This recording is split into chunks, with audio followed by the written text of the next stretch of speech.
При вчерашната посета на општина Виница, членот на извршниот комитет на ВМРО ДПМН Илија Димовски ја потенцираше пораката од граѓаните дека е потребно обединување на македонскиот народ на сите што живеат во Република Македонија: турци, власи, роми, бошњаци, срби и албанци. Обединување кое зад себе ќе има една програма, а тоа е стабилност на државата и економски развој. Во Виница Димовски се сретна со градоначалникот Емил Дошев, како и со други представници на локалната власт, при што разговараше за актуелните потреби и проблеми на општината.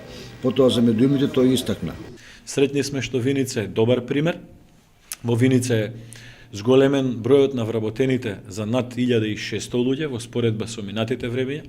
Во Виница денеска работат 5 нови странски компании, кои што своето производство го имаат донесено во Виница, но се и отворени и поголем број на домашни компании како последица на развојот на економската состојба. Економијата, развојот, инвестициите и вработувањето се основните приоритети на ВМРО ДПМН и така ќе биде и во иднина. Има проблеми, како и секаде во Македонија, но патеката по која што се движи Виница е правилна патека.